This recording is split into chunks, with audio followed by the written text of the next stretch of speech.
Vamos lá, vamos começar aqui. Eu tenho uma listinha, né? Mais uma vez, para fazer. Se eu pular alguma que você queira que eu faça, é só avisar aí no chat ou abrir o áudio para falar, tá certo? Vou deixar o chat aberto aqui. De preferência, abra o áudio, que é mais rápido, tá certo? E aí a gente para e retorna e faz de novo, tá certo? E faz, na verdade, né? Beleza? Deixa eu só organizar aqui o chat da gente, bate-papo. Pronto, vamos lá. A primeira questão, vou começar com as 5 primeiras já aqui que eu tenho na lista, tá certo? Vê. Primeira questão diz assim: ó, os hidrocarbonetos são moléculas orgânicas com uma série de aplicações industriais. Por exemplo, eles são presentes em grande quantidade nas diversas frações do petróleo e normalmente são separados por destilação fracionária, com base em suas temperaturas de ebulição. Então, isso aí é uma questãozinha lá de petróleo, né, que a gente, enfim, beleza, que a gente viu lá quando falou de hidrocarbonetos, certo? Só que aqui ele vai puxar mais para o lado de propriedades. Aí diz assim, ó, o quadro apresenta as principais frações obtidas na destilação do petróleo. Aí ele fala aí, ó, fala ah, fração 1, faixa de temperatura até 20 graus Celsius, né, temperatura no caso de ebulição, Exato. certo? Exemplo de produtos, gás natural, gás de cozinha, são os hidrocarbonetos com 1 a 4 carbonos. Faixa de temperatura entre 30 a 180. Eu tenho aí a gasolina, que é líquido, né? E é constituído por hidrocarbonetos de 6 a 12 carbono. Aí ele fala do querosene e do óleo diesel.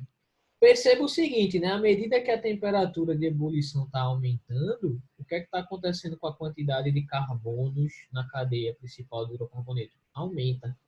Ou seja, quanto mais carbono tem, quanto maior for a cadeia carbônica, maior a temperatura de fusão e ebulição. Por quê? Porque o composto vai ficar cada vez mais pesado, a massa é muito grande. E é exatamente isso que a questão pergunta. Na fração 4, a separação dos compostos ocorre em temperaturas mais elevadas. De fato, ó, 260 a 350 graus. Por que nessa fração 4 eu consigo em temperaturas mais elevadas? Eu acabei de responder. Por quê? Porque as cadeias carbônicas elas são maiores. Se elas são maiores, lembra da nossa aula? Quanto maior for a cadeia carbônica, galera, maior é a temperatura de fusão e ebulição. Por quê? Porque as forças intermoleculares elas são mais intensas, tá certo? Então são forças intermoleculares mais intensas que fazem com que a temperatura de fusão e ebulição desses caras seja o quê? Altíssimas, certo? Como é que você observa isso? Você observa na quantidade de carbono na cadeia principal. E quando você se liga que a temperatura de fusão e ebulição alta tem a ver com as forças intermoleculares, que tem a ver com a quantidade de carbonos, qual é a resposta dessa questão, galera? Letra Você D. coloca letra D de D. dado. Entendeu? Ô, Rafa, eu tenho uma dúvida. Diga. Nessa questão, ela é apolar, né? Oi? Comparada às outras. Todos os Se ele- hidrocarbonetos são apolares, exatamente. Quando são apolares, as forças intermoleculares são mais intensas, é? Não, é o seguinte, quando a gente fala de composto orgânico, né, a gente tem um fator aí que é muito importante, é o tamanho da cadeia carbônica, certo, Jefferson? Então, Certo. são dois fatores que vão, digamos assim, você vai analisar para saber se as forças intermoleculares são intensas ou não. É o tamanho da cadeia carbônica. Porque quanto maior for a cadeia carbônica, rapidinho, mais os carbonos eles interagem entre si, sabe? Mais eles estão presos. Quanto mais carbono tiver, maior a força intermolecular. Quanto mais OH tiver, mais ponte de hidrogênio o composto vai fazer. E aí, se ele faz mais ponte de hidrogênio, a força intermolecular ela é mais, certo? Então são sempre dois fatores. Quais são? Entendi. Cadeia carbônica grande e quantidade de hidroxila no composto. Quanto maior a cadeia carbônica, ou então quanto maior for o número de hidroxilas, mais fortes são as forças intermoleculares. Certo? Ô, Rafa, Oi. e no caso da cadeia do etanol? Certo. que tem uma parte. Eu não sei se eu estou pensando certas, porque eu estava pensando aqui. No caso da cadeia do etanol, o etanol é só solúvel, ele é só solúvel em água ou ele também tem uma parte que não é solúvel Aí em o água? etanol, ele entra naquelas moléculas, né, que são solúveis em água e em solventes polares, porque ele tem um caráter duplo, digamos assim. Só em solventes, só solventes em água, não é? Não, ele dissolve tanto em água como em solventes apolares. Ele é uma substância Apolares, não é? dos dois. Entendi. E no caso das forças intermoleculares deles, são mais intensas ou menos intensas? Só que galera e Jéssica, a gente sempre fala de mais ou menos intensa em relação ao quê? Nesse caso aqui de química orgânica, falando de força intermolecular, a gente tem que sempre comparar. Entendeu, Jéssica? É mais Entendi. ou menos intensa em relação a quê? Você tem que botar a referência. Aí eu te digo. Entendi. Essa é a grande sacada. Nesse caso aqui, a gente está sempre comparando. Aqui eu estou comparando o óleo diesel com os demais, tá vendo? Não, eu entendi. Não, essa daí eu entendi. Foi só uma dúvida, porque eu sempre olho a cadeia e sempre penso que quanto maior a cadeia, menos a polar e maior são as forças intermoleculares. Como é que repete? Quanto maior a cadeia, Quanto maior a cadeia, menos polar e e maior as forças intermoleculares, não é assim? exatamente. Menos Porque polar. a quantidade de carbono é muito grande. Exatamente isso, perfeito. Né? Então, o grande segredo dessas questões é sempre a comparação, sabe? Vou comparar uma substância com outra. Aí a gente consegue responder. Beleza? A gente vai fazer mais aí dessa, você vai perceber. Vamos para a questão 2, galera. Essa 2 aqui fala da propriedade dos detergentes, dos tensoativos, só que é uma propriedade que não é muito comum a gente, sabe? A gente não estuda isso. É uma propriedade bem específica, que é a capacidade de se degradar. Mas pode ficar tranquilo. Quando aparecer uma propriedade específica de um composto, o texto vai explicar tudinho para você. Vê só. Tensoativos são compostos orgânicos que possuem comportamento anfifílico. O que é anfifílico? Possuem duas regiões, uma hidrofóbica e outra hidrofílica. É o detergente, é o sabão. O principal tensoativo aniônico surgiu na década de 1940 e teve grande aceitação no mercado de detergentes, em razão da melhor desempenho comparado ao sabão. Então, um detergente ele limpa com mais eficiência do que um sabão comum. Por isso que a gente acaba utilizando mais detergente. Só que os detergentes, eles são sintéticos, tá, galera? Eles são produzidos a partir do petróleo. Tá? E aí tem um probleminha associado a eles, que vai ser dito agora. No entanto, o uso desse produto provocou grandes problemas ambientais. Preste atenção agora. Dentre eles, a resistência à degradação biológica, ou seja, detergentes, eles são dificilmente degradados no ambiente, eles permanecem no ambiente. E por que eles permanecem no ambiente? Aí ele fala de novo. Por causa, se liga, galera, por causa dos diversos carbonos terciários que compõem a cadeia da porção hidrofóbica. Então vamos lá, detergentes. Esse detergente que ele está falando aí, descoberto em 1940, a degradabilidade dele é muito baixa, ou seja, ele dificilmente é degradado. Por que ele é dificilmente degradável? Porque ele tem diversos carbonos terciários na sua cadeia.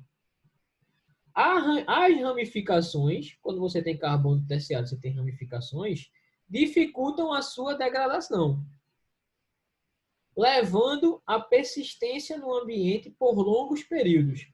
Isso levou à sua substituição, na maioria dos países, por tensoativos ou detergentes biodegradáveis, ou seja, de cadeias lineares. Qual é a fórmula do tensoativo persistente no ambiente? Galera, o tensoativo mencionado no texto, que é persistente no ambiente, é aquele que não se degrada. Qual é a principal característica que o texto está dizendo desses tensoativos que persistem no meio ambiente? Está marcado. Ramificações. Carbono Cadeia terciário. ramificada. Cadeia ramificada. Morreu. Cadeia o quê? Ramificada. Ou seja, a presença de várias ramificações de carbonos terciários. Certo? Esse tensor ativo, outra informação interessante que ele te dá. Ele tá aqui, ó. Cadê?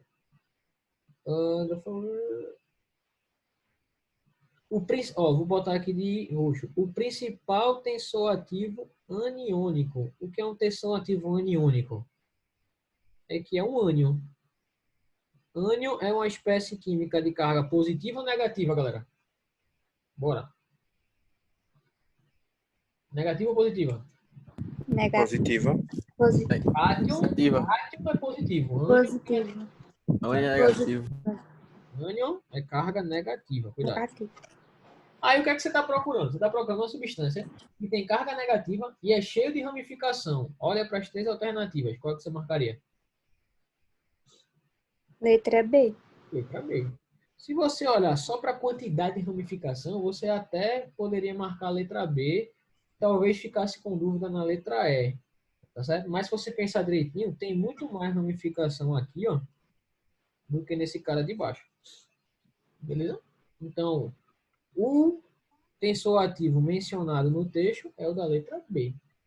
Talvez se você não prestasse atenção também marcaria a letra, no que a pergunta estava pedindo, marcaria a letra D, né? Porque ele falou de cadeias lineares. Exatamente. Ele fala de 2 tensor Porque ativos. Ele fala esse seria o degradável, não era? Exatamente. Esse seria o biodegradável. Perfeito. Então, se você parar para pensar direitinho aqui, sou bem seco, isso é uma questão de interpretação. O texto deu todas as pistas, certo? Tudo direitinho para poder você resolver. E tem muita, mas muita questão assim, galera. A maioria desse jeito. Certo? Lógico, você precisa saber o que é um ânion, você precisa saber o que é ramificado, o que é um carbono terciário, beleza. Mas você não precisa saber quando é que um detergente é biodegradável ou não, porque o texto fala tudo direitinho. Tá certo? Então, se liga nessas questões, tá, pessoal? Muita atenção no texto.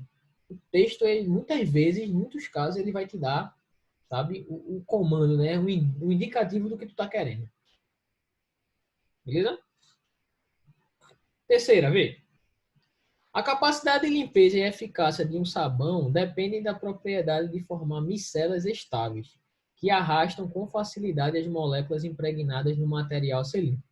Tais micelas têm sua estrutura partes capazes de interagir com as substâncias polares, como a água, e parte de interagir com as substâncias apolares, como as gorduras.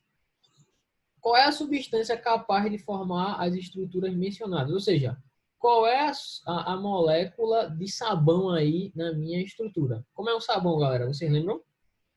Um sabão, ele é composto por uma cadeia carbônica longa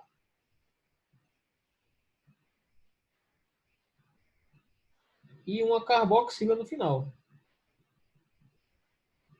Pronto. Isso aqui é a molécula do sabão, né? Lembrando que ela tem uma parte apolar e tem outra parte que é o quê? Polar. Então, essa questão basta você saber qual é a estrutura de um sabão. Nesse caso, aí você teria que ter esse conhecimento prévio. Então, é uma cadeia carbônica longa e um sal de ácido carboxílico. Os únicos sais de ácido carboxílico estão na letra B e na letra C, estão vendo? Esse C, dupla O, ONA. Só que qual deles tem uma cadeia carbônica muito longa? O da letra C só tem 2 carbonos. O da letra B tem 7. Então, com certeza, o meu sabão é esse cara da letra B. Certo? Então, ó, sabão é um assunto muito, digamos assim, comum. Sabe? Um assunto meio que clássico, um assunto meio que batido. Então, quando for um assunto batido, tipo um sabão, certo? Uma força termomolecular, um ácido sulfúrico, aí a prova vai exigir de você já esse conhecimento prévio. Agora, quando é um assunto novo, que não é batido, não tem em todo o livro, é um detalhe aí, a questão vai ter que te explicar tudinho para tu resolver. Então, essa é a ideia. Por isso que eu digo, galera, tem coisas que a gente precisa saber, porque são tão clássicos, tão batidos, que a prova se dá ao luxo de perguntar a você. Mas Ei, Rafa, muitas outras coisas. Fala, Pedro.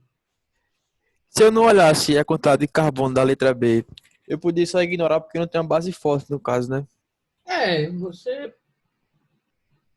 Na verdade, você ficaria entre a B e a C de todo jeito, não? Então, ele podia ignorar porque não tinha base forte, né? Porque na reação de saponificação não tem que ter Tem que ter uma base forte. uma base forte. Isso. Mas na letra Beleza. C também não tem, pô? O NA? Não, tô vendo assim, para poder ignorar a D também. A AD. Por essa análise. Se você quiser fazer essa análise, você pode ignorar a D, a E também, você já cancela essa. Já tem que procurar o Na, o potássio. Perfeito. Beleza. Rafa, só não poderia ser a letra D porque a cadeia é curta. Na verdade, a letra D não configuraria um sabão por dois motivos. Primeiro, porque a cadeia é curta e porque aqui, Duda, a gente está falando de um ácido, sabe? O ácido carboxílico. O ácido ele não tem essa capacidade de interagir tão bem com a água como o íon, que tem carga, certo? Se talvez a cadeia carbônica fosse maior, talvez essa substância aí da letra D funcionasse como uma espécie química que gerasse limpeza, mas não seria uma limpeza tão eficiente como a do sabão, certo? Aí para ser um sabão, sabe, um sabão tem que ser um sal, certo? Um ácido carboxílico neutralizado por uma base. Bruna, a base utilizada para produzir um sabão ou pode ser o hidróxido de sódio, certo? No caso do Na é só o íon, né? Ou pode ser o hidróxido de potássio. Geralmente são um desses dois. O hidróxido de sódio gera um sabão mais duro, mais rígido, e o hidróxido de potássio ele gera um sabão mais mole, um pouquinho. Mas pode ser sódio ou potássio. Beleza, Bruna? Geralmente é sódio. Mas pode ser potássio. Tá bom? Veja a questão, ó. Mesmo esquema, galera. Vê. O uso de protetores solares em situações de grande exposição aos raios solares, como por exemplo nas praias, é de grande importância para a saúde. Vê, o texto fala de protetor solar.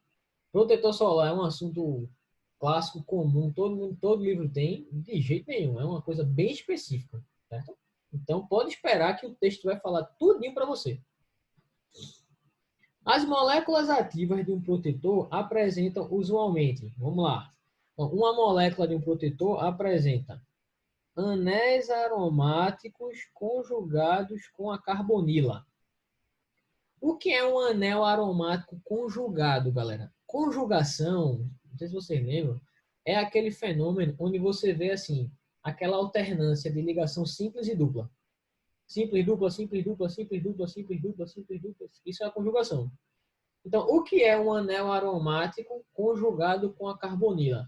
É quando tu sai do anel aromático, aí fica vendo uma alternância de simples, dupla, até a carbonila. A carbonila é aquele C-O. Deixa eu puxar para cá. A carbonila é isso aqui, né? É o C-O. Certo? Pois esses sistemas são capazes de absorver a radiação ultravioleta nociva aos seres vivos. Aí ele fala, até isso ele fala. A conjugação é definida como a ocorrência da alternância entre ligações simples e duplas em uma molécula. Já falou tudo. Outra propriedade das moléculas em questão é apresentar em uma de suas extremidades, uma parte apolar, ou seja, uma parte sem polaridade, responsável por reduzir a solubilidade do composto em água, o que impede a sua rápida remoção em contato com a água. Por isso que o protetor não sai muito na água, né? Porque ele é uma substância de característica polar. Pergunta: de acordo com as considerações do texto, qual das moléculas apresentadas a seguir é a mais adequada para funcionar como uma molécula de protetor? Galera, eu não sei como é uma molécula de protetor, mas o texto me diz que tem que ter o quê? Anéis aromáticos conjugados com a carbonila e tem que ter uma das extremidades apolar. Então você vai pegar essas duas informações e vai começar a eliminar. Primeiro de tudo, tem que ter anel aromático. Então eu já elimino a letra B, certo? Tem que ter uma carbonila. Eu já elimino a letra C. Tem que ter uma conjugação entre uma carbonila e um anel aromático. Vamos ver a letra A. Ó. dupla, simples, dupla, simples, dupla, simples, dupla, simples, dupla. Opa, eu tive a alternância bonitinha de anéis aromáticos, de duplas ligações. Perfeito. Agora, olha a letra D. Ó, dupla, simples, dupla, simples, dupla, simples, simples, simples. Tive a alternância de dupla e simples entre o anel aromático e a carbonila? Não. Então, eu já posso eliminar essa daqui. E se você olhar direitinho, a letra E também tem a mesma estrutura da letra A. Aí você fica entre essas duas alternativas. Qual é a que você marcaria? A letra A E. letra é Letra E, Porque é apolar. porque tem uma carga porque A letra A tem a mais... tem a hidroxila, tem a carga. polar. Perfeito, perfeito, perfeito. Aí você A usa letra A dava para eliminar pela hidroxila, não era? exatamente. Também, isso. Que aí se tornaria uma molécula polar. Ah, perfeito. Não, exatamente. Todos mataram. Então, você usa outra informação que é o quê? Tem que ter uma extremidade apolar. Aqui tem uma hidroxila. Hidroxila dá caráter polar. O que dá caráter polar é cadeia carbônica longa. Então, matou, letra E. Perceberam, galera? Vê, acho que a gente fez o que aqui? 3 questões aqui, ou 2, né? Onde você tinha só que ler o texto, interpretar o texto e resolver e catar. Então, é muito disso, tá, galera? É muito disso. Eu costumo dizer assim, caiu uma questão lá no Enem que você nunca ouviu falar na sua vida, pode procurar no texto alguma informação chave que vai ser ela que vai lhe dar a resposta. Certo? É ela que vai lhe dar a resposta. Tá certo? E mais, vamos embora. Bora lá. Daqui eu vou para 7, galera. Alguém quer alguma outra antes? Não? Da 5 eu tô. Da 4 eu tô indo para 7, beleza? Vamos embora. Vamos lá. Um indivíduo de má índole sujou de graxa para veículo a camisa de um estudante, o qual, ao chegar em casa, recomendou corretamente um tratamento para a remoção da graxa da camisa. Certo? A recomendação feita pelo estudante foi o quê, galera? Eu quero, tem lá a minha graxa, tem lá a graxa com a camisa melada, tá certo?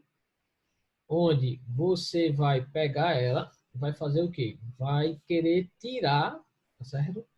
Tirar aquela mancha de graxa, tá certo? De graxa. Eu quero remover de maneira eficiente.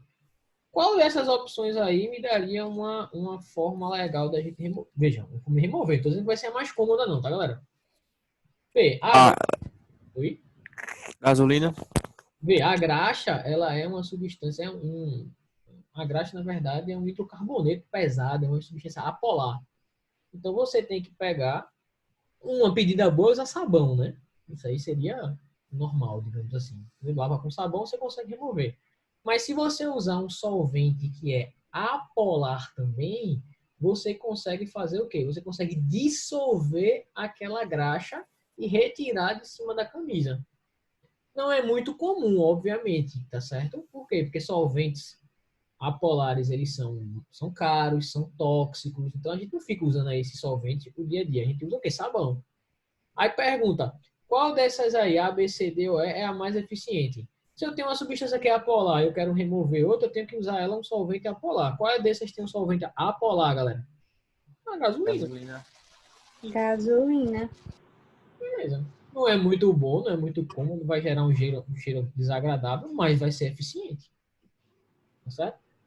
Então, se você pegar aí, pegar uma estruturazinha, uma coisa suja, bota dentro de um pote de gasolina, enxágua, tira e pronto, tá limpo. Né? Por quê? Porque a graxa é apolar, a gasolina também é apolar. Beleza? Bora para a oitava. Oi? Quem? Ô, Rafa, se ele perguntasse qual dessa alternativa seria melhor para lavar com água, seria o etanol, né? Porque ele tem a parte polar e polar. Aí se você fosse usar água misturado com alguma outra coisa, aí você tem que usar alguma substância que se mistura, que dissolve tanto composto apolar como polar, entendeu? Entendi. Aí a melhor, desses que tem aí, a melhor pedida pode ser o etanol, pode ser o vinagre também. O vinagre seria uma boa. certo? Beleza. Mas não Ô, é tão Rafa, eficiente quanto o sabão. Oi. mas só o álcool, nesse caso, tiraria também? Não seria tão eficiente quanto a gasolina, mas também tiraria. Uhum. Certo? Mas assim, a mais eficiente aí para graxa mesmo, graxa, substância pesada, tá certo? Com muito carbono, é melhor com gasolina. O álcool tem que ficar passando 1, 2, 3, 4, 5, 10 mil vezes, tá certo? Mas a gasolina você interagiria melhor. Beleza? De boa? Beleza. Vamos lá. Oitava. Essa é legal, ó, galera. A Agência Nacional do Petróleo permite a adição de, no máximo, 27% de álcool etílico. Então, a gasolina, a galera que é vendida no posto de gasolina comercial, ela não é gasolina pura. Ela é uma mistura de álcool com gasolina. O máximo permitido de álcool é 27%. Recomenda-se que o consumidor solicite ao frentista realizar um teste para verificar a quantidade de álcool na gasolina, caso haja alguma suspeita quanto à qualidade do combustível a ser comprado. Para tanto, basta misturar quantidades iguais de água e gasolina e aguardar que o álcool presente na gasolina passe para a água. Galera, isso aí é um teste que a gente chama de teste da proveta, certo? Qual é a ideia? Você pega aqui um recipiente, certo? Que o nome é proveta, beleza? Coloca uma quantidade de gasolina aqui dentro, que nesse caso vai ser quanto?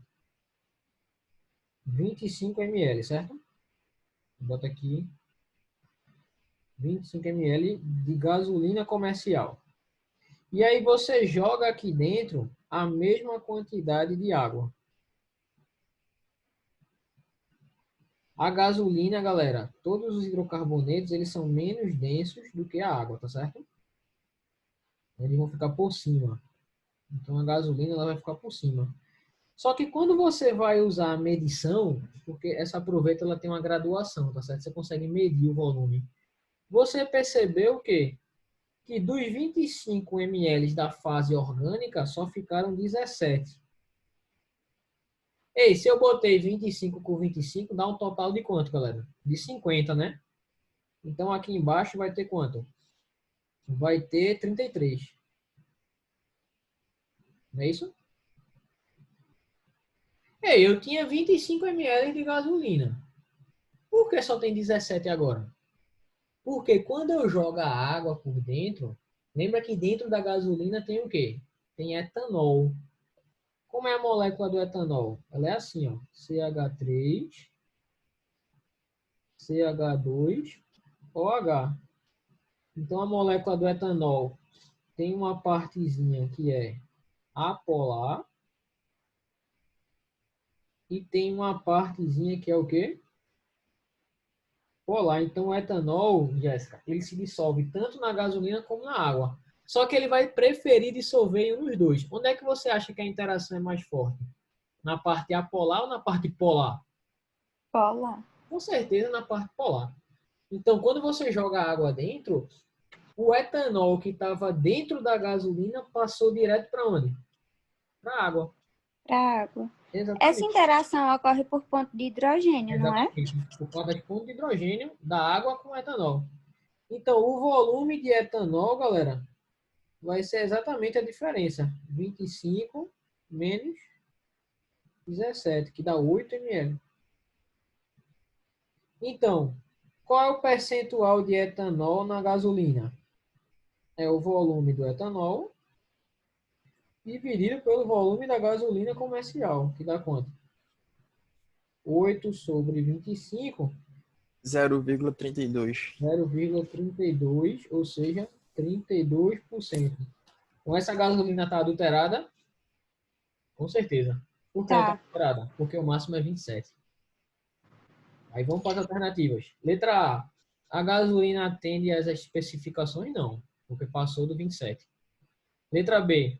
O álcool e a gasolina são miscíveis, pois são moléculas apolares? Falso. A mistura obtida é heterogênea. Beleza, olha aqui, tem duas fases, né? Pois contém uma fase formada por álcool e água e a outra fase formada por gasolina.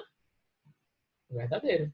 A fase superior só vai ter a gasolina, tá certo? E a fase de baixo, né, vai ter a água misturada com o etanol que estava dentro da gasolina. Resposta, letra C. Rafa, Oi. e quando a gente bota uma solução salina dentro da gasolina? Essa solução salina, ela serve para... Quando você coloca sais na água, esses sais eles ajudam a roubar o etanol que está na gasolina, entendeu? É só uma forma do álcool ele passar para a água de maneira mais rápida, você não tem que esperar tanto. Mas o efeito é exatamente o mesmo. Você pode jogar só água, mas você pode jogar água com um pouquinho de sal para ajudar esse álcool a sair de dentro da gasolina. Certo? Entendi. O processo é o mesmo. Certo? Uhum. É recomendado você fazer o uso de uma solução de sal com água. Para quê? Para evitar que algum pouco de etanol fique na gasolina ainda, entendeu? Para poder você retirar mais. Mas se só tiver água, vai dar também. A diferença é que você vai ter que esperar um pouco mais o etanol descer. Uhum. Porque tem outra questão aí, eu não lembro o número, talvez é a 14, que é exatamente a mesma coisa, né? Isso acho que é por isso que você está perguntando. Não, é porque domingo a gente fez simulado, aí no simulado tinha uma questão dessa. Aí eu sabia que fazia duas fases, mas eu estava encucada por causa ele falava de uma solução salina. E aí eu acertei, mas eu queria saber por causa do sal. Entendi. É só para facilitar, mais nada. Uhum. Muito boa. Questão 9, galera. Essa dá para fazer, vamos lá. A composição, conectividade e a organização espaciais dos átomos em moléculas influenciam diretamente nas propriedades físicas de uma substância. A figura abaixo mostra três substâncias A, B e C. E aí tem aí uma legendinha. Galera, só para facilitar a vida da gente, bora. Quem é a substância A? A substância A, a bolinha preta é carbono, a branquinha é hidrogênio e essa meio que vermelhinha aí, que era para ser vermelha, meio cinza, é o oxigênio. Então esse cara é esse aqui, ó. CH3, C, dupla O, CH3. O B. O B só tem carbono e hidrogênio, então é o CH3, CH2, CH3. E o C tem o OH no final, então é o CH3, CH2, CH2, OH. Pronto, agora eu consigo falar tudinho desses caras. O primeiro é uma acetona, a letra A, né? A letra B é um hidrocarboneto e a letra C é um álcool. Beleza? Aí vamos lá. Um mol de moléculas de B possui o mesmo número de moléculas que um mol de moléculas de C. Galera, um mol de qualquer coisa é sempre a mesma quantidade. 6 vezes 10 é 23. Então tá certo. Certo? Agora vê a parte da aula, digamos assim. As forças intermoleculares em B são mais fracas do que A em C? Rafa, Fala. pode repetir essa explicação dessa primeira coisa que tu falou do mol? É porque um mol não é uma quantidade fixa, né, galera? Né, Jefferson? Independente de... Se eu pegar um mol de B e um mol de C, eu estou pegando a mesma quantidade dos dois, concorda? Entendi agora. Então, vai ser exatamente a mesma quantidade. A massa é diferente, tá certo? O volume talvez seja, mas a quantidade de moléculas é a mesma. Letra A2, galera. Ele está dizendo que B tem interações mais fracas do que A e C. De fato, né? O B ele é um hidrocarboneto que só tem carbono e hidrogênio. Então, ele só faz as forças de Van der Waals normal. O A e o C, eles ainda têm um oxigêniozinho no A e tem uma hidroxila no B. Então, ele tem uma polaridade maior do que o B. Tá vendo aí, Jéssica? Eu estou sempre comparando, tá bom? Não posso dizer, é mais forte ou mais fraca. Eu tenho que falar mais forte ou mais fraca em relação a quê? Tá certo? Então, o B, como ele é um hidrocarboneto é completamente apolar, ele tem uma interação mais fraca. Então, tá certo. As diferenças entre as temperaturas de ebulição de A e B ocorrem devido à quantidade diferente de ligações covalentes, galera? Não, a temperatura de fusão e ebulição tem a ver com as forças intermoleculares. Como as intensidades das forças são diferentes, as temperaturas são diferentes. E 4, nas moléculas da substância com maior temperatura de ebulição, a geometria dos átomos de carbono é tetraédrica, ou seja, só tem ligação simples, e a do oxigênio é trigonal plana. Trigonal plana é quando tem uma dupla. Galera, qual dessas três substâncias tem a maior temperatura de ebulição? A, B ou C? Bora, me diz. Sei. Acho que a. Qual? Sei. Acho que a. É só você olhar, Jéssica, para as hidroxilas. Hidroxila não faz pão de hidrogênio, Faz. Aí só tem a quem tem maior. hidroxila é C, entendeu? Oi? Só quem tem hidroxila aí é o C, certo? Uhum. Então, o oxigênio aqui, ele só está fazendo ligação simples. Se ele só faz ligação simples, ele não tem uma geometria trigonal de jeito nenhum. Então, tá errada. Com as duas primeiras, eu já mataria a questão, que é a letra A. Beleza? Tranquilo? Essa última linha, a quarta, né, não foi muito legal, não. Ela é muito técnica, não arriscaria numa prova, não. Agora, as três primeiras, beleza. Com certeza podem aparecer na prova da gente. Certinho? Vamos lá. Da 9, eu estou pulando aqui na minha lista para a questão de número 14. Alguém tem alguma no meio do caminho, galera?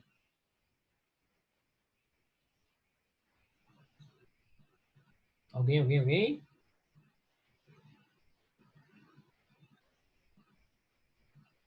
Pronto, ó, a 14, tá certo? A 14 eu não vou nem fazer agora com vocês, tá certo? Eu vou só dar a dica. É a mesma ideia de Jefferson. Ô, Rafa, Oi? essa 3, você poderia fazer ela? A 13? Sim. Ah.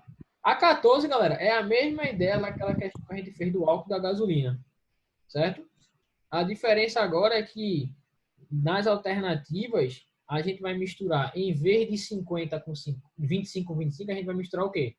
50 com 50 ml. E aí cada alternativa vai dizer se está de ok, se não está de ok. Mas a ideia é a mesma. Quando você jogar água com um sal um pouquinho por dentro da gasolina, a água vai fazer o quê? Vai roubar o etanol que está dentro da gasolina. Se ele rouba o etanol que está dentro da gasolina, o volume vai aumentar um pouco e o volume da gasolina vai diminuir. Pela diminuição do volume da gasolina, você descobre quanto de etanol tem lá dentro. E aí você calcula o percentual. Beleza? A 13 é Gerson. Não, eu me confundi. Aqui era 14 mesmo. É a 14? Era 14 mesmo. A da gasolina? Uhum. É isso que tu estava explicando. Beleza. Entendeu isso aí? Não. Não entendi, não. Entendeu não? A 14 eu não entendi, não. Tu entendeu aquela outra que a gente fez? Entendi. Essa aqui é a mesma coisa, certo? Vamos lá.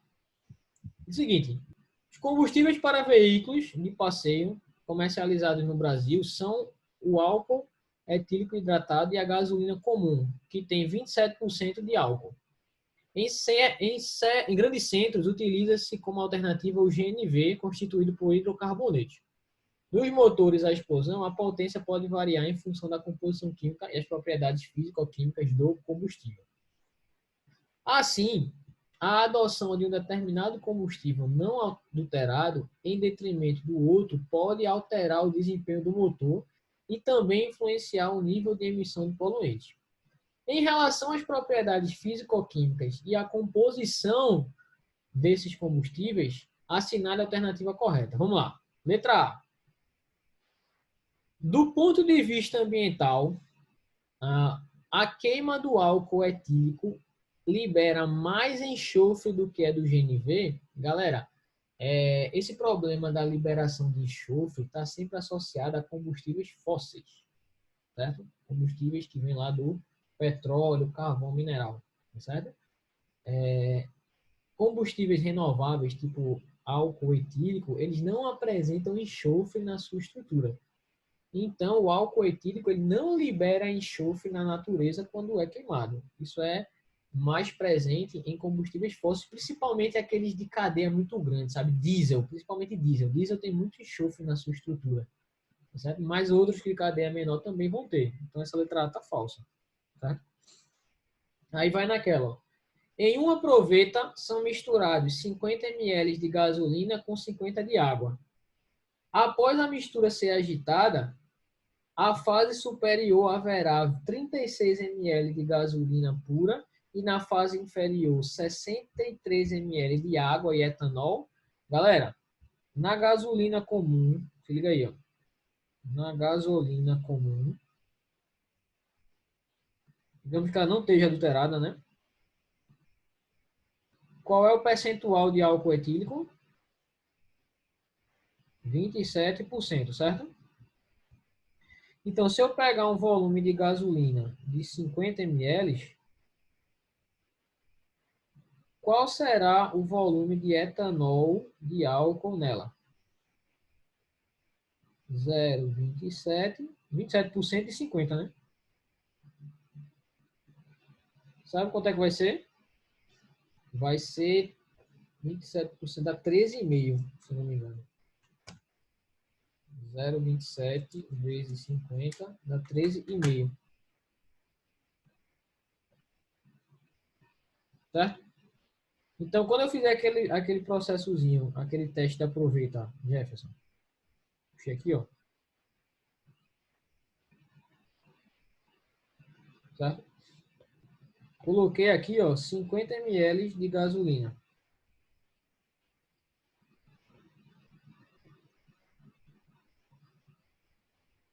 E coloquei aqui dentro 50 ml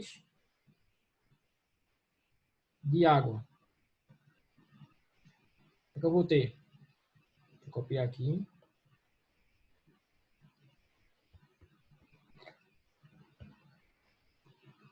O que eu vou ter?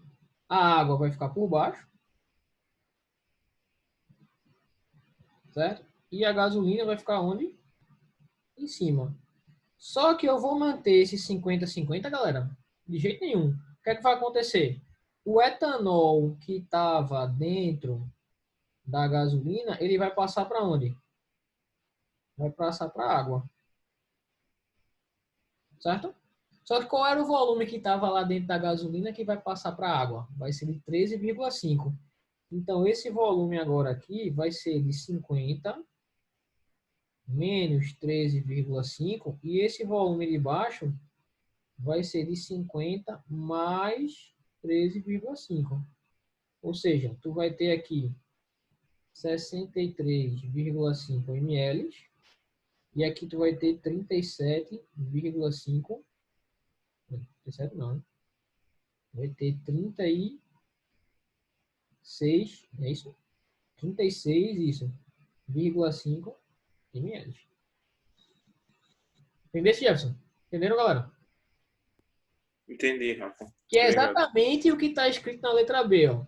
Se eu misturar 50 com 50 de uma gasolina não adulterada, após a mistura, a fase superior vai ter 36,5 ml de gasolina pura e na fase inferior vai ter 63,5 de álcool misturado com a água. Então, resposta, letra B de bola. Tá certo? Aí nas outras ele vai mudar a proporção, vai dizer que vai ter uma quantidade diferente, mas a resposta vai ser a letra B de bola. Tá certo, galera? Beleza? Turma, na minha lista aqui que me passaram, dá 14, achei até estranho, provavelmente vai ter. Eu estou pulando lá para a questão 24. Da 14 para 24, certo? Alguém quer que eu faça alguma no meio do caminho? Ô, Rafa, faz essa 16. 16? A Faço. 19. 16, 19, tá? Beleza. Vamos lá, ó. As substâncias pentano, butanol, butanona e ácido propanóico apresentam massas molares semelhantes, mas temperaturas de ebulição bem diferentes, devido às suas interações. Ele quer saber qual é a ordem aí do menor para o maior das temperaturas de ebulição. Vamos desenhar a estrutura, galera. Ó, butanol, CH3, CH2, CH2, CH2, OH. Pentano, não botei, deixa eu botar em cima. Pentano. Vou botar aqui na ordem, tá? Pentano, CH3, CH3, opa, CH2, né? CH2, CH3, butanona,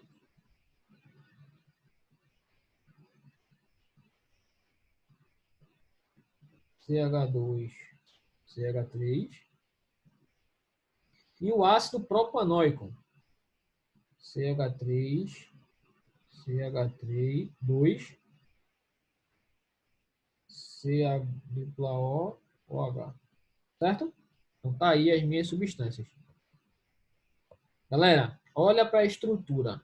Qual delas você acha que tem a menor temperatura de ebulição? Ou seja, qual delas forças intermoleculares são mais fracas? As forças intermoleculares mais fracas, como a massa é mais ou menos a mesma, a gente vai olhar para aquela que é mais polar ou não. Qual é a que é menos polar aí, galera? 1, 2, 3 ou 4? Primeira. A primeira. Como a menor temperatura de ebulição é 36, eu vou botar aqui 36. Certo? Depois, qual é a segunda maior? Dessas três de baixo, Terceira. estão vendo que eu tenho duas com hidroxila, fazendo ponto de hidrogênio. E tem Sim. uma que não faz ponto de hidrogênio, mas é polar um pouquinho. Então, ela deve ter aqui a segunda, que é 80. Aí você fica entre o álcool e o ácido. Qual deles faz a força intermolecular mais forte? Aí é só você Ácido. jogar de empate. Um tem uma hidroxila só. O outro tem uma hidroxila e ainda tem um oxigênio. Qual deles vai ser mais forte? O ácido. O ácido. E é 141. E aqui, 118. Pronto. Matei. Qual é a ordem? Pentano, butanona, pentanol e ácido. Letra D de dado. Beleza, Gerson? Tu perguntou? Beleza, eu entendi. É, Agora. comparando, velho. Comparando e achando ali a diferençazinha, quem vai desempatar. Beleza? E qual foi agora? 19, não foi? Rafa, faz a 18, por favor. Fácil. Pula, Rafa, esquece a 19, que é do gasolina, que mistura salina, e eu já sei. Ah, beleza. Vou fazer a 18. Obrigada. Ah, linda. Vou fazer 18. Você pediu, Bruninha. Foi, Bruna? Bora. Pô, Ó, os tensoativos são compostos capazes de interagir com substâncias polares e apolares. Beleza? A parte iônica dos tensoativos interage com substâncias polares e a parte lipofílica, que é a parte apolar, com os compostos apolares. A estrutura orgânica desse tensoativo, desse sabão, em outras palavras, pode ser representada abaixo. Então, vê, cadeia carbônica longa e ali o íonzinho na pontinha, né? E aqui é uma representação embaixo esquemática. Pergunta. Ao adicionar um tensoativo sobre a água, suas moléculas formam um certo arranjo. Esse arranjo é representado esquematicamente pelo quê? Galera, vamos lá. Eu tenho aqui um filete de água. Beleza? Deixa eu botar aqui. Água.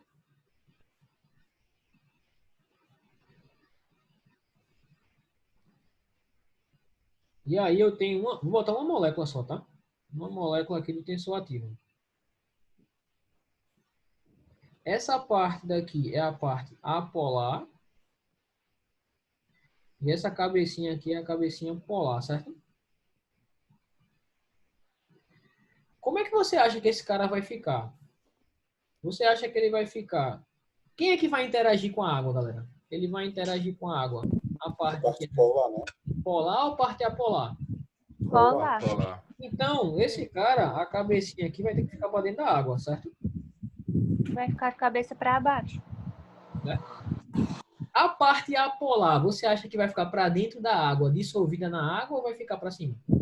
Pra cima. cima. Para cima, porque não tem nenhuma interação. Vai ser algo assim. Sacasse, Bruno? Entendi, Rafa, entendi. É que eu não estava sabendo identificar como era que ele estava se referindo, a polar ou a apolar. Mas é pela estrutura e a Exatamente. representação. Aí, eu desenhei uma só, mas qual das alternativas você vê o conjunto dessas estruturas aí organizadas? Dessa forma. Sei, né? Letra C, exatamente. Tá, obrigada.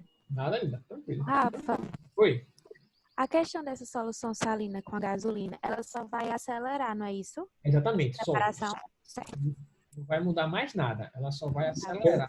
Ô, Rafa, faz essa linha de novo que eu não entendi muito bem, não. Tá? Ela vai melhorar a remoção do álcool dentro da gasolina. Só isso. Mas a ideia do processo é exatamente o mesmo. Mesmo, como se fosse só com água, né? Exatamente. O problema, por que a gente usa sal, Esther? É porque se algum álcool ficar dentro da gasolina, o resultado do teste ele vai estar errado, entendeu? Sim, entendi. Então, Obrigada.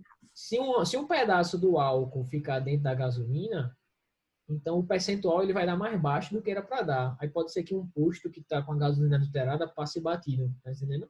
Aí para ter certeza que o resultado vai dar certinho, a gente usa a solução salina. Certo? Certo, certo. Adicionar quantidades de álcool à gasolina, diferentes daqueles determinados na legislação, é uma das formas de adulterar. É uma das formas, tem várias outras. Um teste simples para aferir a quantidade de álcool presente na mistura consiste em adicionar uma solução salina. É porque o nome salina você só foca no sal, né? Mas, gente, se é solução salina, quem é o solvente? É a água. Então tem muito mais água do que sal. Então, na verdade, o sal não é nem o foco é mesmo a água. Tá certo? A amostra de gasolina sob análise. Essa metodologia de análise pode ser usada por quê? Porque eu não estou nem lendo, mas eu sei que se eu pego uma água ou uma solução aquosa, jogo dentro da gasolina, essa água ela vai retirar o etanol que está dentro da gasolina e passar para a solução. E aí, através da variação de volume, eu consigo descobrir qual é a proporção de etanol na gasolina. Onde é que tem mais ou menos escrito isso aí? Letra A diz assim, ó. A solução salina interage com a gasolina? Não. O álcool contido na gasolina interage com a solução salina, formando duas fases. Uma fase de baixo, que vai ter a solução e etanol, e a fase de cima, que vai ter a gasolina pura. Então, eu acredito que a resposta é letra B de bola. Beleza? Jefferson, beleza? Obrigado. Tranquilo? Faz tempo que não cai uma questão dessa no Enem mesmo, tá? Tipo, o tradicionalzão. Seria uma pedida interessante para esse ano. Falar de gasolina, falar de teste. Seria bem legal.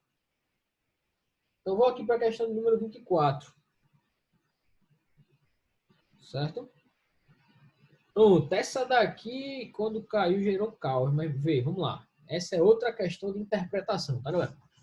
Presta atenção. Ela assusta. Por quê? Porque é muita informação. Muita informação, tá certo? Mas se você for mais sangue frio e procurar o que é necessário, você responde. Vê. A cromatografia em papel é um método de separação que se baseia na migração diferencial dos componentes de uma mistura entre duas fases. Então, vamos lá. Porque a cromatografia é uma separação de misturas, onde você vai separar substâncias entre duas fases que não se misturam. Beleza? Você vai... aquele método da gasolina, jogar água na gasolina, ele também é um método de separação, onde você separa as substâncias em duas fases imissíveis. Só não é cromatografia, mas é um método de separação. Os componentes da amostra são separados em duas fases. Que fases são essas? A fase estacionária e a fase móvel. Foca nisso, tá, galera? a fase estacionária e a fase móvel, em movimento no papel. A fase estacionária consiste em celulose. Então, a fase estacionária consiste em celulose pura, que pode absorver 22% de água. É a água absorvida que funciona como fase estacionária líquida e que interage com a fase móvel, também líquida. Os componentes capazes de formar interações intermoleculares mais fortes, se liga, os componentes capazes de formar interações intermoleculares mais fortes com a fase estacionária migram mais lentamente. Então, vamos lá, vou voltar para o texto. Quem é a fase estacionária, galera? É a celulose que absorveu água. E a água absorvida funciona como fase estacionária líquida. Então, a fase estacionária é uma mistura de celulose com água. Certo? O componente que interagir melhor com a fase estacionária migra mais lentamente. Beleza. Uma mistura de hexano e de acetona foi utilizada como fase móvel na separação dos componentes de um extrato obtido por um vegetal obtido a partir dos pimentões, considere que esse extrato contenha essas 5 substâncias daí. Aí olha para a pergunta. Nessa hora, o aluno que não tá legal, ele vai começar a ler aí, vai começar a ver um nome feio, estranho, vai pular e acabou-se. Vai começar a ficar com medo. Mas, vamos para a pergunta. Qual é a pergunta da questão, galera? Qual é a substância presente na mistura, dentre essas 5 aí que está na figura, que migra mais lentamente? Opa, você escutou esse mais lentamente no texto? Sim ou não? Você leu isso em algum momento? Sim, Sim. Onde é que tem esse mais lentamente? Tá aqui, ó. na fase estacionária. Não. De acordo com o texto, quando é que uma substância migra mais lentamente? As forças Quando ela é intermoleculares são capaz de formar interações com a fase o quê? Estacionária. Mas a fase estacionária, quem é aqui, galera? Água e celulose. É a água. Com isso você conclui o quê? Que a substância que interagir mais forte com a água vai migrar mais lentamente. Olhe para essas 5 substâncias aqui e me diga qual delas interage mais forte com a água. Capsorubina. Capsorubina. Exatamente, esse nome feio mesmo. Resposta, letra D. Pergunta. Você precisa saber o que é cromatografia? Não. Você precisa Não. saber como é que a cromatografia ocorre, o que é que eu uso? Não. Tudo que você precisa está na questão. É só você encontrar lá direitinho e interpretar bem. Certo? Então, esse tipo de questão é a questão clássica de Enem, sabe? Porque vai mexer com o conhecimento de química, óbvio, porque você precisa saber quando é que uma substância interage com a água. Vai mexer com sua capacidade de interpretar, né, com a capacidade de tirar ali do texto as informações. Então, essa daí é a questão típica do Enem. Maravilhosa. Beleza? Não estou dizendo que isso é fácil, tá, galera? É fácil aqui. Você está fazendo comigo, mas a gente está interpretando com a calma. Lá no dia uma pressão é maior, tem mais questão para fazer e tudo mais. Realmente ela se torna mais difícil. Mas eu quero que você entenda que a resposta está lá no texto. É só você procurar. Certo? Beleza, turma? Eita, questão 25. A questão 25, ela não foi do Enem, mas pode muito bem estar na prova esse ano. Tá certo? Vê só, essa questão é massa. Diz assim, ó. A criação de tilápia do Nilo está entre as mais importantes atividades de piscicultura mundial. No manejo desses peixes, é necessário o uso de anestésicos para a redução do estresse e o aumento da segurança do trabalho. Obtida da destilação do óleo essencial extraído das folhas, do caule e das flores de determinada planta, com cerca de 70 a 90% de rendimento, uma substância tem se mostrado eficaz e segura para essa finalidade, ou seja, para funcionar como anestésico. A utilização dessa substância em peixes ocorre por forma de banho por imersão. Porém, em razão da sua natureza hidrofóbica, se liga agora, em razão da sua natureza hidrofóbica, ela deve-se fazer uma solução estoque em quê? Em etanol. E por isso o anestésico pode ser diluído em água. Então você tem aí o anestésico, é uma substância, tá certo? Que vai ser dada para os peixes, por imersão, ou seja, você vai jogar lá no tanque dos peixes. Só que essa substância, ela é hidrofóbica. Ela não dissolve bem na água. Aí o que é que você faz? Você mistura ela com etanol, porque o etanol, lembra que o etanol consegue fazer aquela dissolução tanto na água como em composto orgânico? Aí você mistura essa substância com etanol e joga na água. Aí o etanol vai permitir essa dissolução. A pergunta qual é? Quem é esse anestésico? Quem pega essa questão faz com pressa, tá certo? Voando, achando que está abalando, foca só em uma única afirmação. Qual é a afirmação que a pessoa foca? Que a substância tem natureza o quê? Hidrofóbica. Aí, quando a pessoa lê esse hidrofóbica e olha as estruturas, ela corre rapidinho e marca que letra, galera? Letra E. Letra E. Vai voando na letra E. Por quê? Só vê carbono e hidrogênio, tá entendendo? E aí, pô, hidrofóbica, letra E. Só que lembra que a substância, ela é hidrofóbica, só que ela tem que formar uma solução com etanol, ou seja, ela tem que dissolver com etanol. Para poder dissolver com etanol, a substância não pode ser completamente hidrofóbica. Ela tem que ser predominantemente hidrofóbica, mas tem que ter ali alguma coisinha polar para permitir a dissolução. Aí quando você olha nessa ótica, de uma substância que é predominantemente apolar, mas tem ali uma besteirinha de polaridade, a melhor alternativa é a letra o quê? D. D de dado. Por quê? Porque o D tem aqui a hidroxilazinha, mas o que prevalece é a quantidade grande de carbonos na sua cadeia. Certo? Então, esse anestésico aí, na verdade, é a letra D de dado. Professor, A letra A, a letra B e a letra C, elas são predominantemente, são mais polares do que apolares. Então, ela não tem uma natureza hidrofóbica. As únicas que têm essa natureza hidrofóbica são a D e a E. Só que a E é completamente hidrofóbica. Então, não vai se misturar bem com etanol nem com água. Alguém ia falar? não era eu que eu ia fazer essa colocação, porque as outras não seriam por causa também do tamanho, né? É, exatamente. Elas têm essa partezinha polar, que é a hidroxila ou dupla O, só que a cadeia carbônica é pequenininha, Bruno. Aí ela não vai dar um caráter hidrofóbico muito grande. Aí tu já elimina elas. Tá, obrigada. Tá bem. Beleza, galera? Questão massa também. Essa não foi do Enem, não, mas poderia estar lá, com certeza. Fala, Esté. Seria mais ou menos que o etanol passaria essa capacidade dele de ser polar, não é isso? Essa capacidade anfifílica. É, exatamente. O etanol, devido à sua capacidade anfifílica, ele vai permitir que essa... Também essa propriedade para essa substância, não é isso? Exatamente, perfeito. Então, obrigada. Tudo bom. Tranquilo?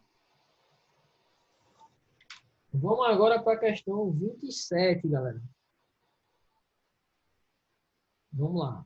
Eita, essa questão também, mesmo esquema, ela parece ser difícil, mas quando a gente lê direitinho, entende ela, tem estresse não. Vê. A absorção e o transporte de substâncias tóxicas em sistemas vivos depende da facilidade com que essas se difundem através das membranas celulares. Por apresentar propriedades químicas similares, testes laboratoriais empregam o octanol como modelo de atividade das membranas. Então, o cara quer estudar o comportamento de uma membrana celular. Só que o cara não vai usar uma membrana celular, né? Porque é muito difícil, mas de isolar membranas. Aí ele pega uma substância que tem uma característica parecida com a membrana, que é o octanol, beleza? Que é um octanol. A substância a ser testada é adicionada a uma mistura bifásica do octanol com água, que é agitada E, ao final, é medido o coeficiente de partição. Então, vamos lá. Você tem aqui, galera, um recipiente.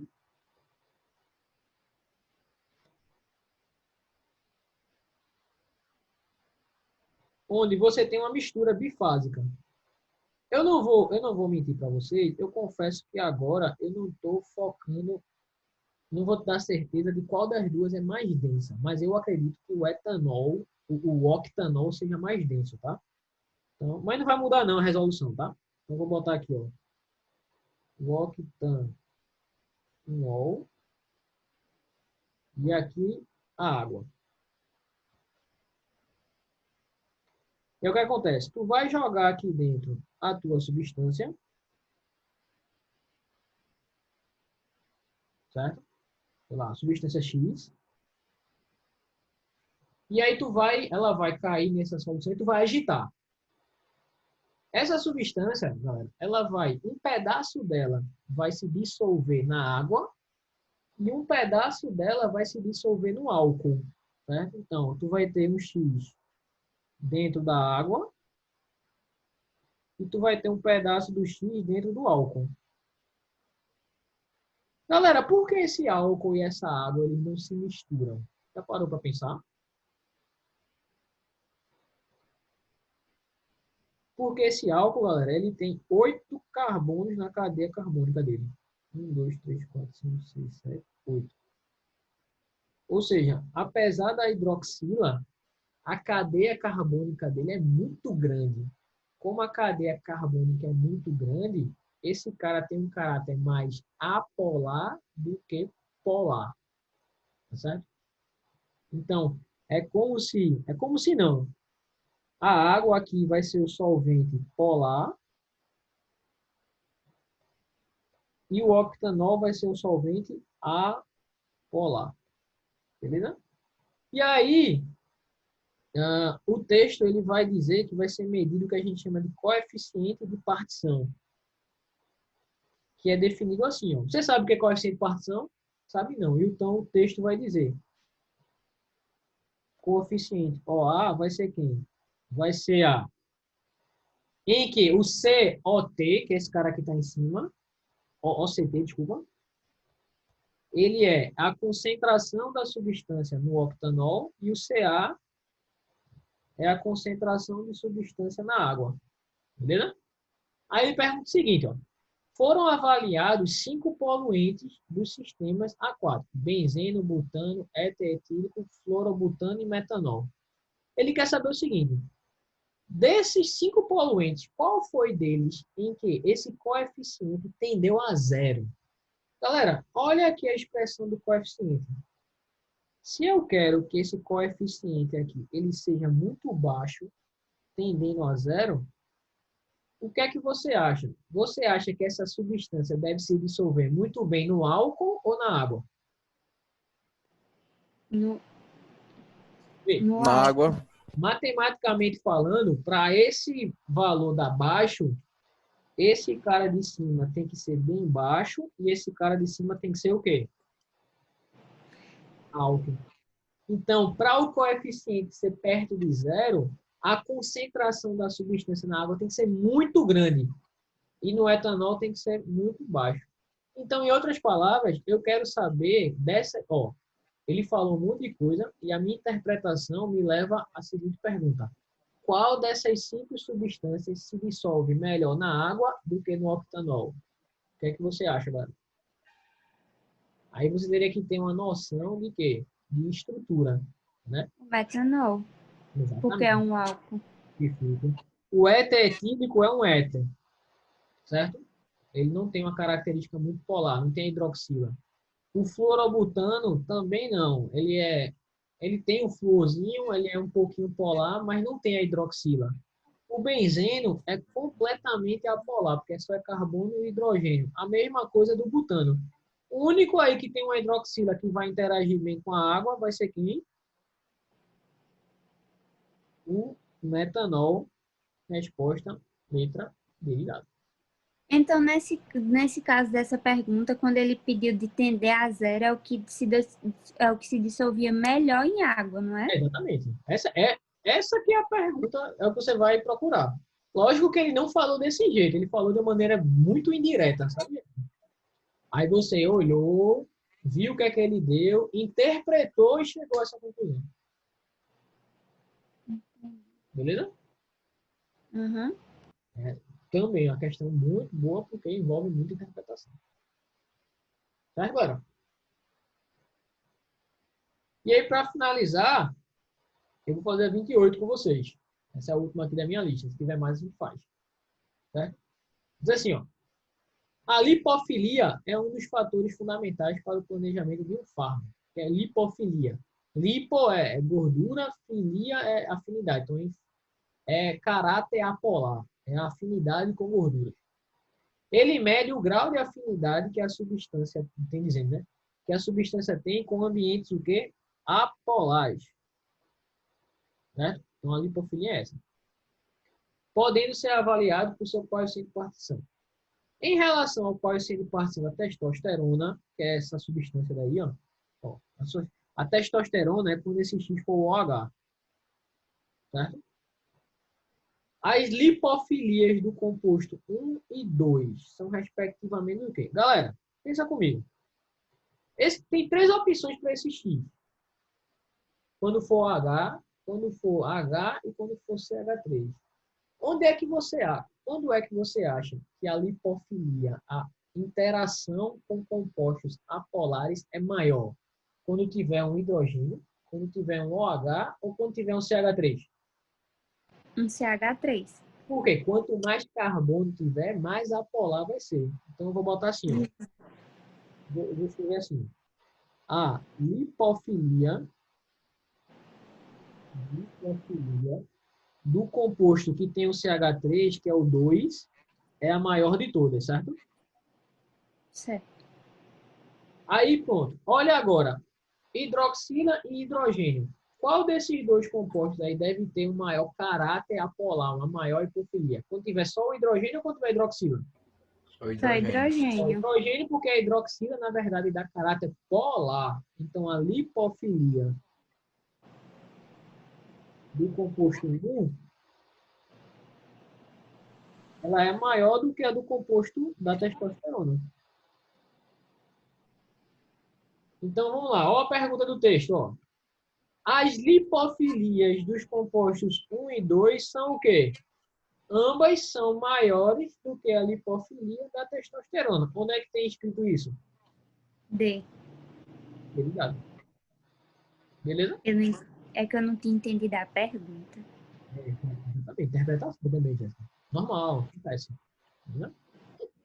É comum vir umas perguntas meio não diretas. Nunca a pergunta é direta, sabe? Ela vai te envolver, vai falar alguma coisa, outra, vai perguntar alguma coisa para tu interpretar antes de resolver. Né? Senão não vai ser nada direto. E a gente vai E eu treinar. também nunca tinha visto falar do coeficiente de participação, aí eu fiquei. Entendi. É isso. Beleza. Então, galera, daqui da minha lista já foi. Quero que eu faça mais alguma? Eu queria a 32, Rafa. 32, vamos lá. Vamos lá. Antigamente, era mais comum entre as famílias armazenar óleos usados em frituras para a fabricação de sabão. Né? Porque como é que a gente faz o sabão? Você pega um óleo ou uma gordura, coloca uma base forte, que é o hidróxido de sódio, e aí você produz sabão. Além do óleo, utiliza também água e soda cáustica, que é o hidróxido de sódio, que eram aquecidos até que a mistura adquirisse a consistência do sabão. Você pega um óleo usado, joga dentro hidróxido de sódio com água, começa a aquecer, fica mexendo, o negócio começa a ficar mais rígido e mais duro, né? Mais sólido. Eu falei o termo duro errado. Mais sólido, tá certo? Evidenciando a formação do sabão. A respeito dessa reação, assinale a incorreta, certo? O óleo é um tipo de lipídio immiscível em água, que não se mistura com a água, é verdadeiro. O sabão remove gorduras e, ao mesmo tempo, se dissolve em água. É exatamente assim que ele funciona. Pois a parte de sua cadeia é polar e parte é apolar. Perfeito. O hidróxido de sódio, que é uma base, possui características básicas. Show de bola. E a reação é chamada de esterificação. Aí o erro está aqui, galera. Essa é errada. A reação de formação do sabão é chamada de quê? Saponificação. Saponificação.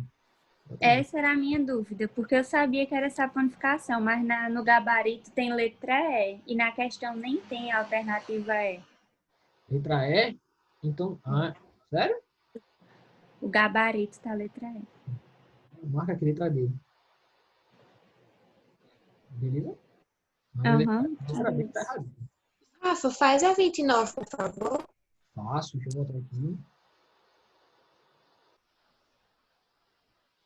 Vamos lá.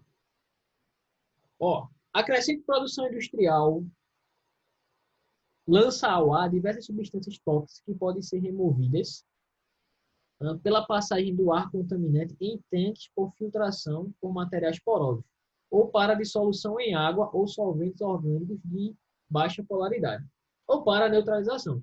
Então, quando você produz alguma substância, esse ar que é liberado na produção ele pode estar contaminado com alguma coisa.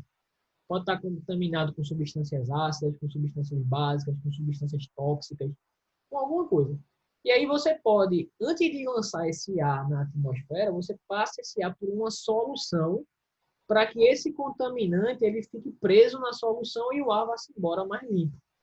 Aí, a depender de que tipo de contaminante você tem, você usa uma solução diferente. Por exemplo, se o contaminante do ar for uma substância ácida, você tem que colocar esse ar numa solução de que tipo?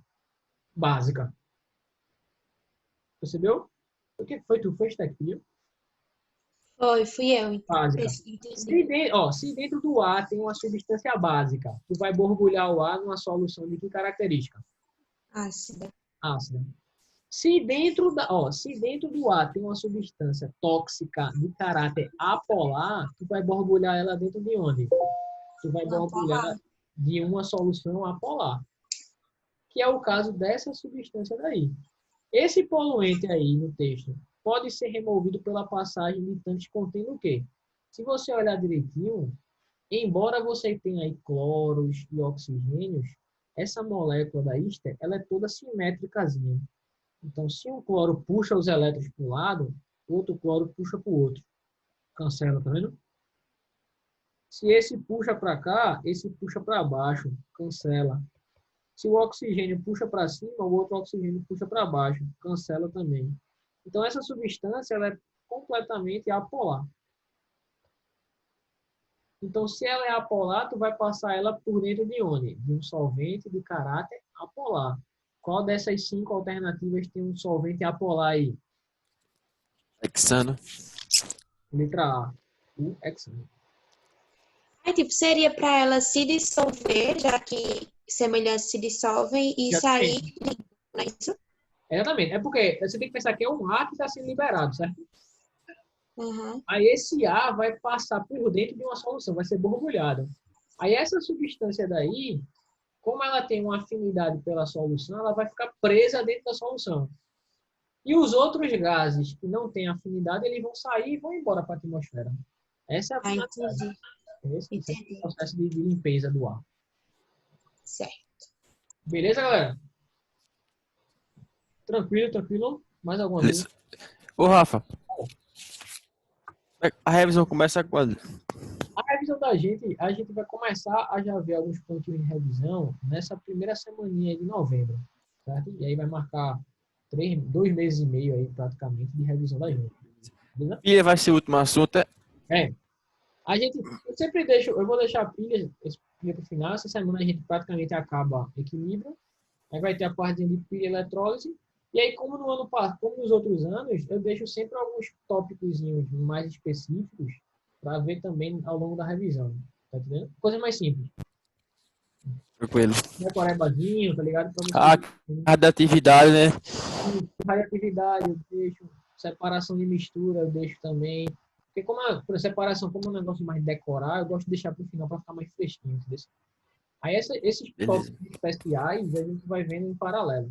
Vai tendo. Já vou passando para vocês fichas de revisando junto. E aí, em paralelo, um videozinho sobre isso, sobre aquilo, tá certo? Só para completar. Tranquilo. Entendeu?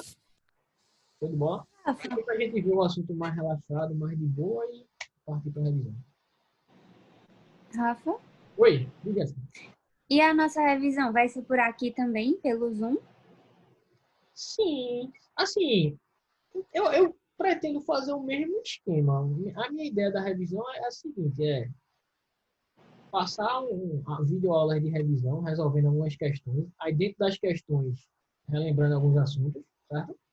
Entendi. Além das questões de revisão que eu vou fazer, eu vou deixar uma tarefinha de casa, Uhum. e aí esse momento de Zoom da gente vai ser para tirar as dúvidas dessas tarefinhas, então vai ser uma revisão também, entendeu? Não, então vai ser ótimo. A ideia é essa, fazer a mesma É coisa. porque através do Zoom é muito bom, porque a gente pode perguntar o que ficou Não, em com dúvida. certeza, esse momento assim ainda vai continuar tendo, certo? Só que também vai ter gente aí que não consegue ver, eu acho, não sei, julga que não vale a pena.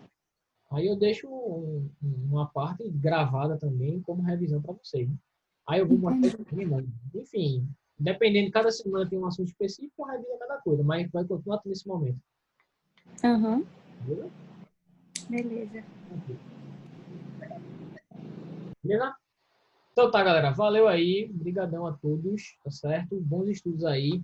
Tô só terminando de carregar o videozinho aqui no YouTube e mando para vocês, beleza? Dessa semana. Tranquilo? Vai ser continuação de equilíbrio? Vai, a gente vai para de sais agora. Hidrólise salina e solução tampão. Exatamente Tá. isso. Beleza?